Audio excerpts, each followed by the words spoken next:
Hello दोस्तों, स्वागत है आप लोगों का आपके अपने यूट्यूब चैनल ज्ञानदास में। दोस्तों अभी हम साइंस के 35 क्वेश्चन करने जा रहे हैं। जैसा कि हम डेली शाम को 8 बजे आपको ये वीडियो प्रोवाइड करते हैं जिसमें हम 35 क्वेश्चन करते हैं। ये आपके मोस्ट इंपॉर्टेंट क्वेश्चन होते हैं जो अक्सर एग्जाम में पूछे जाते हैं आपसे। ये क्वेश्चन आपको RRB group D, RRB NTPC और अन्य जितने भी एग्जाम जहाँ पे साइंस क्वेश्चन पूछे जाते हैं उनके लिए बेहद महत्वपूर्ण है। और अगर आप हमारे चैनल पर नए हैं तो हम आपको बता दें, हमारे चैनल पे मैथ की क्लासेस भी चल रही हैं जिसमें हम कॉन्सेप्ट के साथ साथ ट्रिक का भी बता दे रहे हैं। हर क्वेश्चन में ट्रिक को भी लेके चल रहे हैं। तो अगर हमारे क्लास अभी आपने नहीं देखी है मैथ्स की, तो डिस्क्रिप्शन में मैंने मैथ का लिंक दे दिया हुआ है, यानी जो प्लेलिस्ट है उसका लिंक दे दिया है, तो वहाँ से आप जाके देख सकते हैं। चलिए देर नहीं करते हैं, शुरू करते हैं आज का सेशन। तो देखिए इसमें पहला क्वेश्चन है। पहला क्वेश्चन इसमें है कि अंतरिक्ष विभाग की स्थापना कब हुई थी। तो इसकी स्थापना कब हुई थी, तो इसका राइट आंसर हो जाएगा ऑप्शन नंबर बी, 1972। तो 1972 में अंतरिक्ष विभाग की स्थापना हुई थी। ठीक है। तो देखिए क्वेश्चन नंबर 2 क्या दिया हुआ है। इसमें दिया हुआ है अंतरिक्ष में जाने वाली प्रथम महिला हैं। तो अंतरिक्ष में जाने वाली प्रथम महिला कौन है, तो इनका नाम है वेलेंतीना तेरेस्कोवा, यानी ऑप्शन सी इसका जो है वो करेक्ट हो जाएगा। अब बढ़ते हैं अगले क्वेश्चन की तरफ। अगला क्वेश्चन देखिए, क्वेश्चन नंबर 3 देखिए। इसमें दिया हुआ है सोडियम का प्रतीक है। तो सोडियम प्रतीक क्या होता है, तो Na, यानी कि Na जिसका परमाणु क्रम कितना होता है 11, ये सोडियम प्रतीक होता है। यानी जो हमारा ऑप्शन सी है वो करेक्ट हो जाएगा। ऑप्शन सी इसका करेक्ट हो जाएगा। अब क्वेश्चन नंबर 4 देखिए। ये क्वेश्चन नंबर 4 में क्या दिया हुआ है, AU, AG, CU और Fe में सबसे अधिक तन्य कौन है। यानी AU यानी क्या होता है, AU जो आपका होता है वो होता है आपका सोना, और AG जो होता है वो चांदी होता है, और CU क्या होता है कॉपर, Fe फेरस यानी लोहा। तो इसमें जो सबसे अधिक तन्य पूछा है तो इसमें हो जाएगा आपका ऑप्शन ए करेक्ट हो जाएगा। AU यानी सोना जो होता है आपका वो सबसे अधिक तन्य होता है। ठीक है, तो इसका ऑप्शन ए करेक्ट हो जाएगा।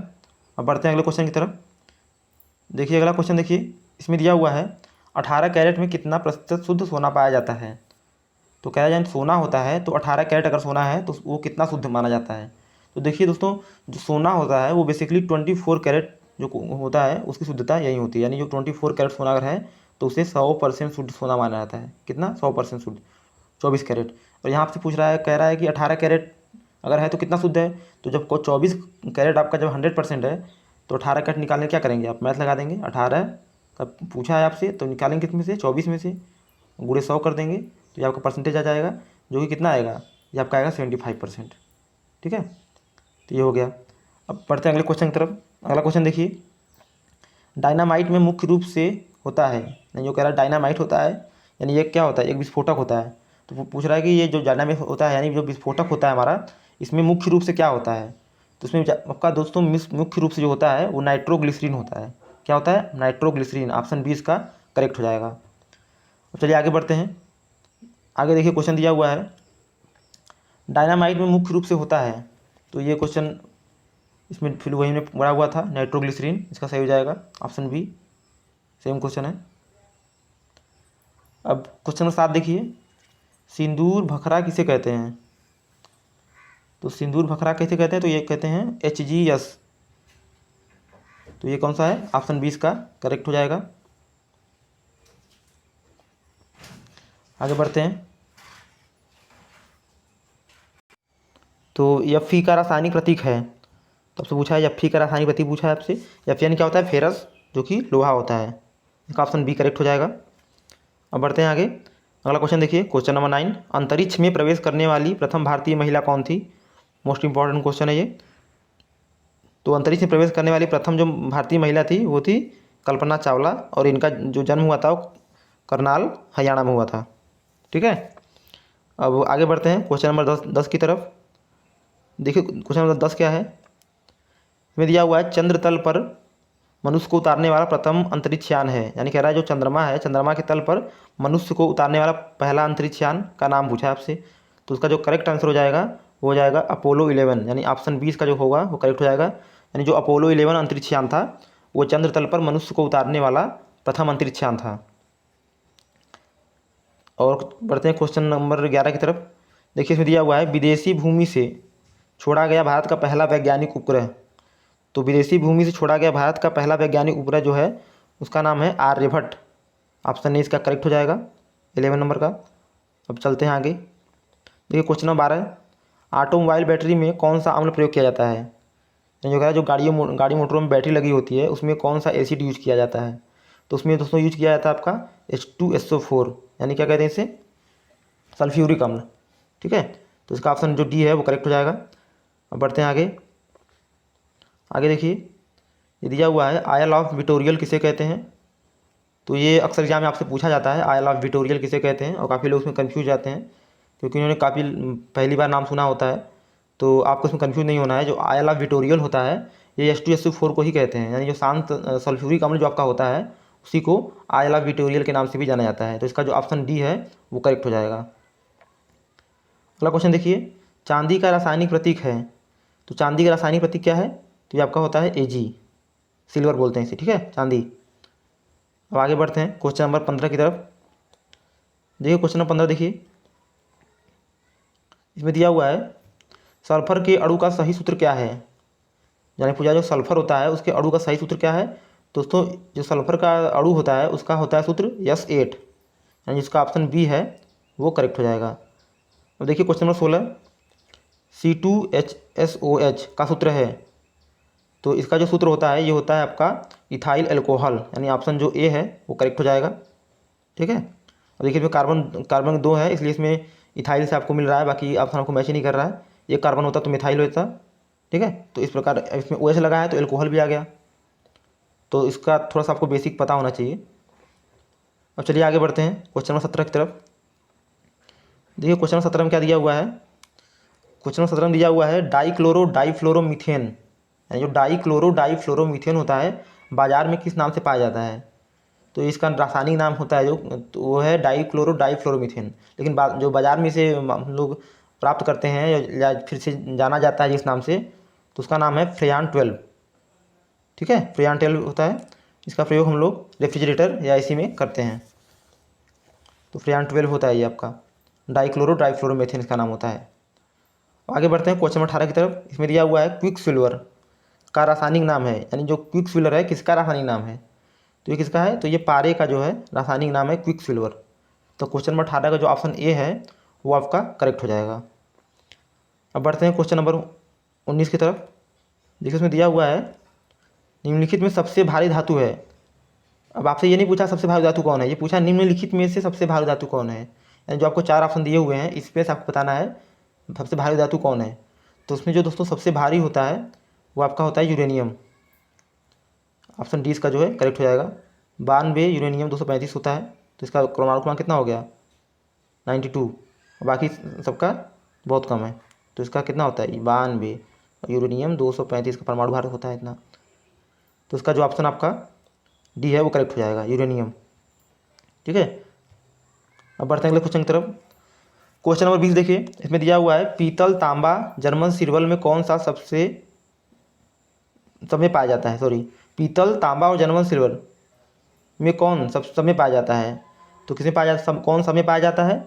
तो क्वेश्चन नंबर 20 का जो ऑप्शन ए है करेक्ट है, यानी कि ए है तांबा, यही करेक्ट हो जाएगा इसका।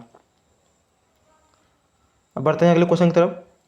क्वेश्चन नंबर 21 देखिए, कह रहा है जस्ता चढ़ाने की प्रक्रिया, ठीक है, जिसे गैल्वेनाइजेशन भी कहते हैं इंग्लिश में।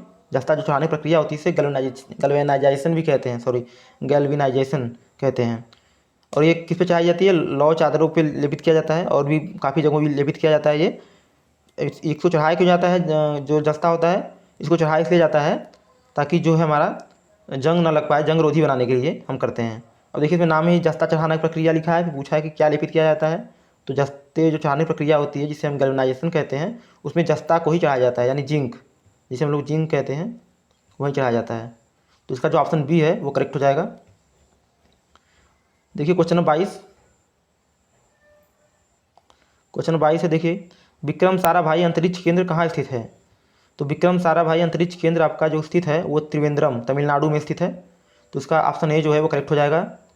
और जो इसरो का है वो आपका बेंगलोर में स्थित है, लेकिन यहाँ पूछा आपको विक्रम साराभाई का, तो विक्रम साराभाई अंतरिक्ष केंद्र आपका त्रिवेंद्रम में स्थित है। अब अगला क्वेश्चन देखिए, इसमें दिया हुआ है आपको मंगल ग्रह पर उतरने वाला पहला अंतरिक्ष यान है। मंगल ग्रह पर जो उतरा पहला अंतरिक्ष यान उसका नाम क्या है? दोस्तों उसका नाम है पाथफाइंडर, यानी जो पाथफाइंडर था वो मंगल ग्रह पर उतरने वाला प्रथम अंतरिक्ष यान था। अगला क्वेश्चन देखिए, क्वेश्चन नंबर 24, शुद्ध कार्बन का सबसे कठोर रूप कौन सा है? तो शुद्ध कार्बन का सबसे जो कठोर रूप होता है वो आपका होता है हीरा। हीरा जो है अपने आप में ये शुद्ध कार्बन का सबसे कठोर रूप होता है, यानी ऑप्शन इसका ए जो है वो करेक्ट हो जाएगा। अब बढ़ते हैं क्वेश्चन 25 की तरफ। इसमें देखिए दिया हुआ है निम्न में सबसे कठोरतम पदार्थ है। तो निम्न में सबसे कठोरतम पदार्थ पूछा है आपसे, तो इसका भी राइट आंसर क्या हो जाएगा? हीरा। जो हीरा है वो जो 4 ऑप्शन दिए हुए हैं इनमें सबसे कठोरतम पदार्थ है।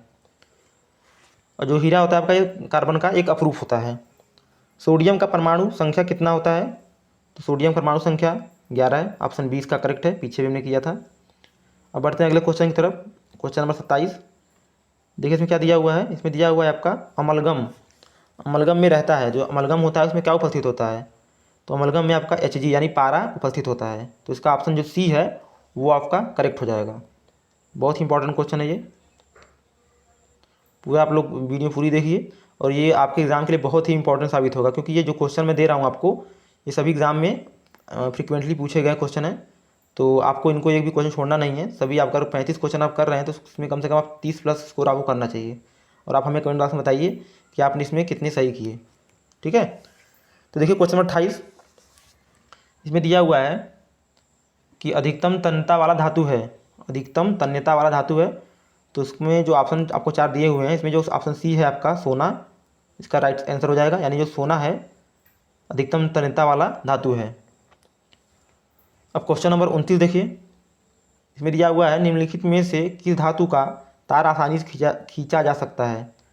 पूछ रहा है आपसे जो निम्नलिखित में से आपको 4 ऑप्शन दिए हुए हैं निम्न नीचे, उनमें से किसका यानी किस धातु का तार आसानी से खींचा जा सकता है? तो इसका जो राइट आंसर आपका हो जाएगा ऑप्शन बी, तांबा। तांबा यानी कॉपर। अब कॉपर का तार ही आप सुने होंगे, जो कॉपर का तार होता है वो ज़्यादा आपको मिलता है, क्योंकि जो कॉपर का वायर होता है वो दोनों तरह सूटेबल होता है, इसलिए काम तार बनाने में भी आसानी होती है और बिजली का अच्छा सुचालक भी बना जाता है। तो इसलिए इसका ऑप्शन जो बी है वो करेक्ट हो जाएगा, क्योंकि आसानी से इसका तार खींचा जा सकता है। अब आगे बढ़ते हैं क्वेश्चन नंबर 30 की तरफ। क्वेश्चन नंबर 30 है निम्न में से कौन सा तार खींचने योग्य सबसे नमनीय धातु है? ठीक है, तो पूछा है तार खींचने योग्य सबसे जो नमनीय धातु पूछा है, तो आपको बताना है इसका राइट आंसर। तो इसका राइट आंसर जो हो जाएगा सोना।